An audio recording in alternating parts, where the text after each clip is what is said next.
I'm talking with Dr. Susan Weinstein, who's an associate professor of English and a McCurdy Distinguished Professor at LSU. She's on campus for our Creative Intelligence series, The Invitation of Zoe Strecker. She's the author of The Room is on Fire, Feel These Words, and a number of academic articles and publications on both youth writing and spoken word. Susan, thank you so much for joining us. Thank you for having me. So what initially attracted you to the study of spoken word and youth writing? I was a teenage poet. I wrote obsessively as a teenager, and I think it's one of the things that helped me survive being a teenager. And I ended up studying creative writing as an undergrad at Penn State. I've just always been really fascinated and passionate with writing and language and playing with words. When I became a teacher, an English teacher, I just started teaching creative writing classes whenever I could, which was really fun. And when I ended up doing my graduate degree at University of Illinois at Chicago, I ended up coaching a poetry slam team for their huge citywide festival, Louder Than a Bomb, and it was a really amazing experience. I mean, it was intense and hard, but to watch these young people who had really never written poetry before become like people standing on a stage performing poems and everything that sort of went into that, I just found remarkable in a lot of ways, like for me in my own learning and growth, and then for the young people as well. And so I was already interested in studying and writing about young writers because that's just a thing that I've always been compelled by. But encountering this sort of more structured version of doing poetry kind of introduced me to that world. And then when I went to Louisiana and was kind of, revising my dissertation, which had been about writers, rappers of various kinds in Chicago, it just so happened that the woman who had been running Young Chicago Authors, Anna West, who was from Baton Rouge, moved back to Baton Rouge and started a youth writing program there, and so I was all in. Yeah, that's incredible. And I'm interested, what have you found as you worked on this? Is spoken word really the same as poetry? So, this is something I talk about in the book, and it's always a conversation. There are people who will argue that oral poetry is the most sort of ancient and traditional form of poetry. And so there are some people who see contemporary spoken word as a continuation of the millennia long tradition of oral poetry. Get back to Homer and Virgil, right? And even so Shakespeare. And Japanese courtiers and I mean there's a history of it all over the world. And so some people would say we should really call it poetry and written poetry because the oral poetry is actually the oldest form, and the written is really the new, unusual thing. But our culture has become so acclimated to write to poetry in print being the normal, quote unquote, kind of poetry, that in order to be clear about what we're talking about, sometimes it's useful to refer to spoken word poetry because that lets you know, okay, we're talking about poetry and performance. We're talking about poetry that is primarily written to be performed as its primary mode of publication. And so modifying the word poetry to be clear about what we're talking about is useful, even though some people push back against, calling it spoken word poetry and not just poetry. Okay, I see. And it is interesting because it seems like maybe about the 18th century or so is when we start seeing the change over to predominantly written poetry. Yeah, I mean, it's as the printing press comes in and as literacy spreads, it becomes huge. I mean, it's hugely popular. It's always been hugely popular. I mean, songs, right, are forms of poetry and that have always been around. But I think it became, in some ways, a huge form of entertainment, something that different kinds of people were reading different kinds of poetry. I mean, you had poet superstars in a way that's different in a more entertainment-rich environment, let us say. Yeah. But I think we're seeing a little bit of some of those same ways of the public interacting with poetry, I think, with contemporary spoken word in a way that we don't always see with more quote-unquote literary poetry. Sure. Why do you think that is? Well, I think there's accessibility is the easy answer, right?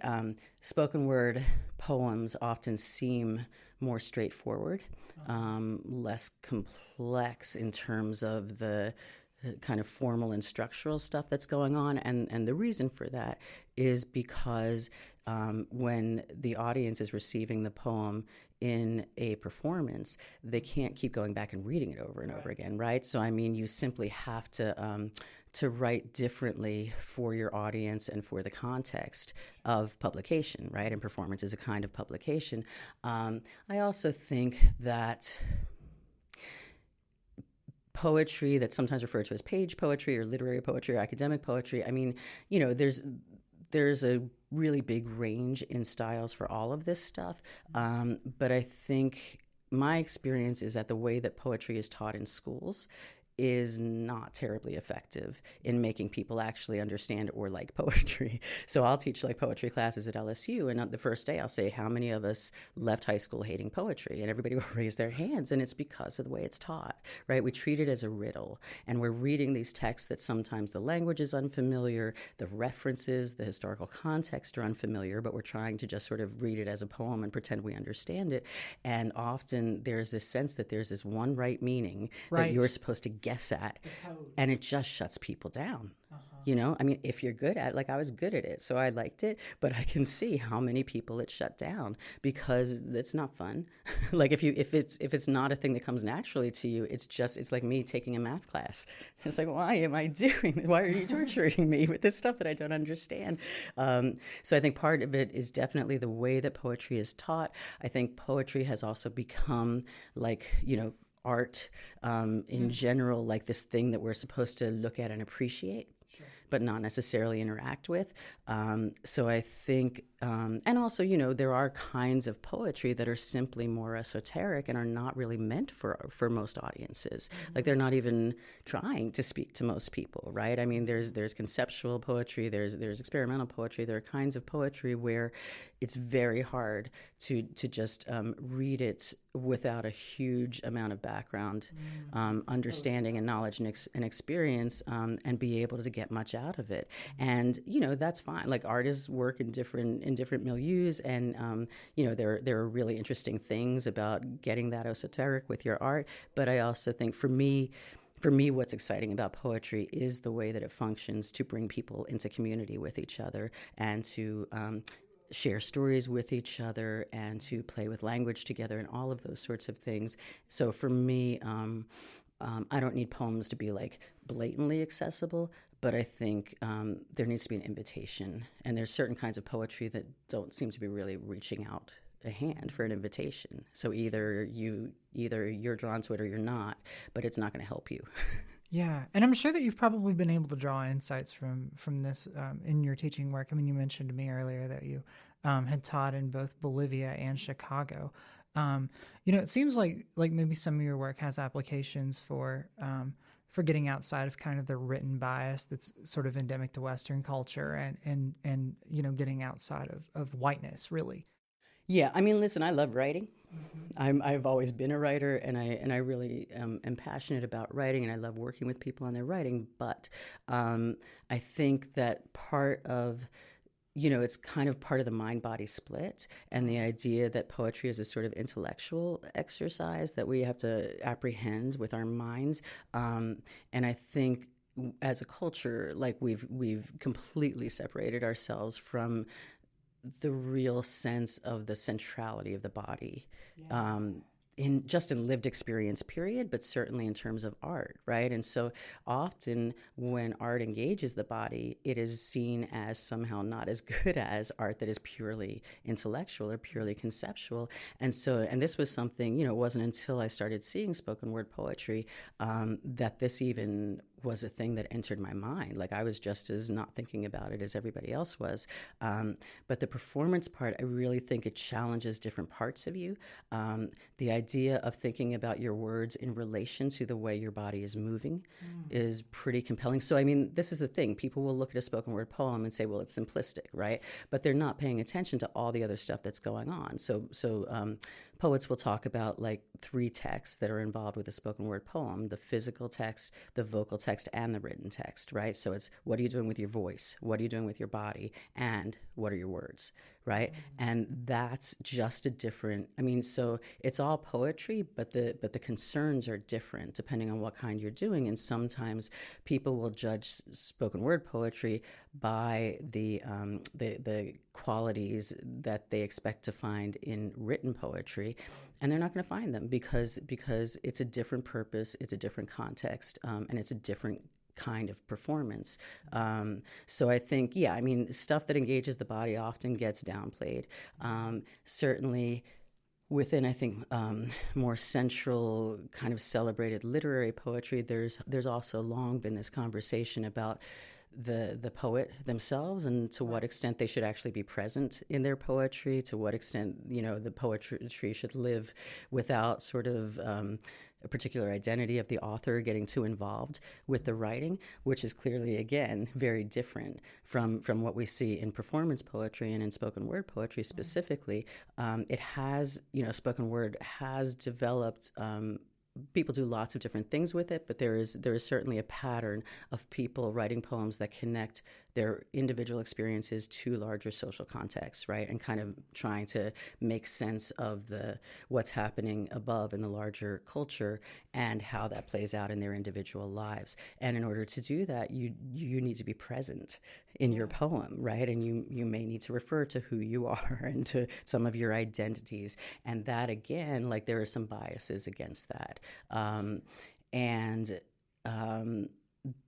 But again, it's just a different way of doing poetry. And I think seeing, you know, so there's a very famous poem, Patricia Smith, right, who's a very famous and successful poet who has been successful on the stage and on the page.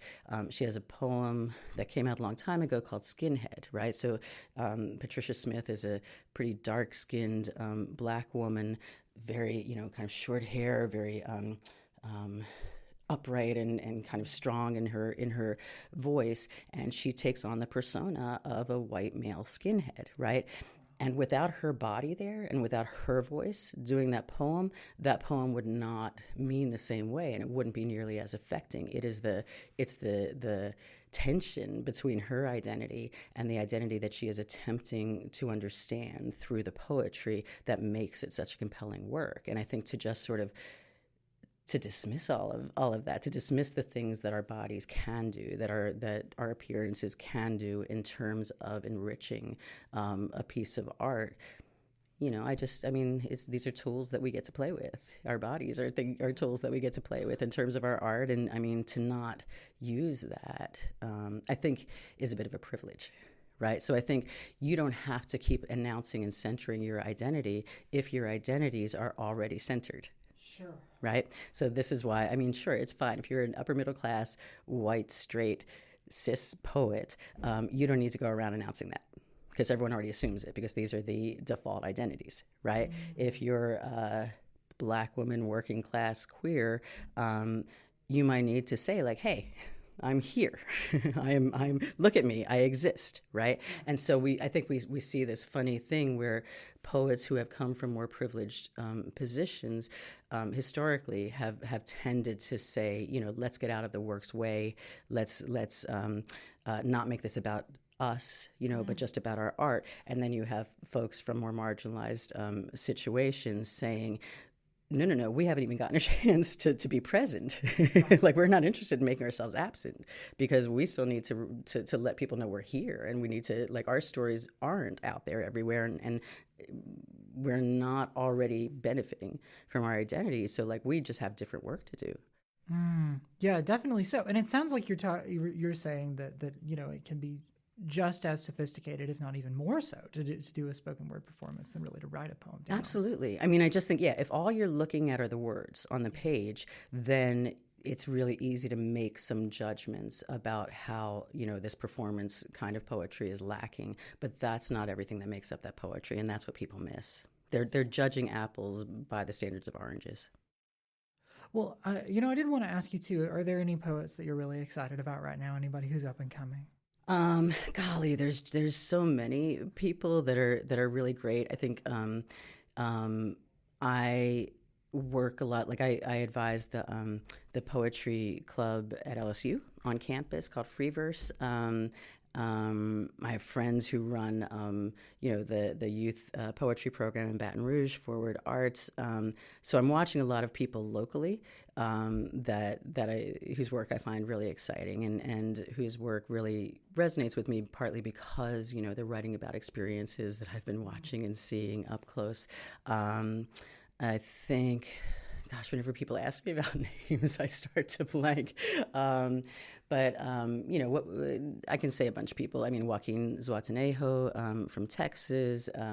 You've got Donnie Rose and Desiree Del Giacomo, who are both from Baton Rouge. My friend Taylor Scott, who I've known, I coached her on a poetry team when she was in 9th grade, and now she's doing her doctorate. Is doing some really amazing stuff. She was someone who, when I saw her first poem in 9th grade, I said, why do you know how to do this? And she said, I don't know what you're talking about.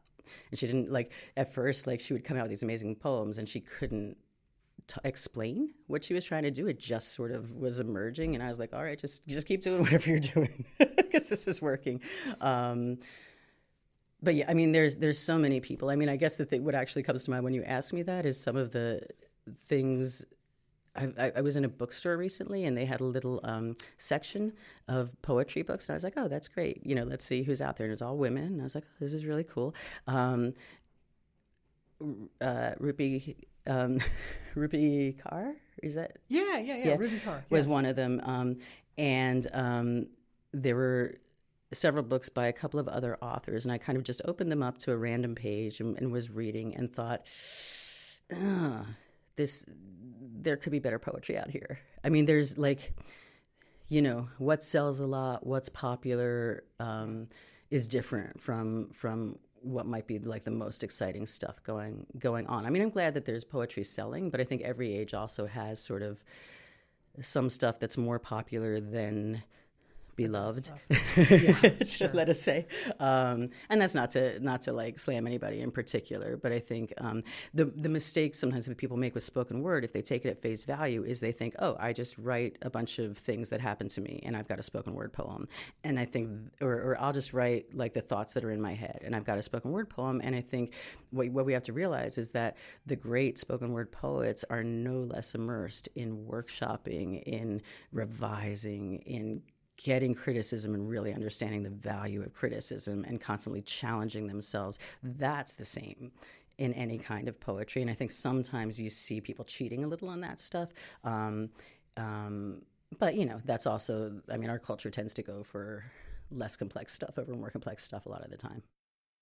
Well, Sue Weinstein, thank you so much for joining us. You're welcome. Thank you so much.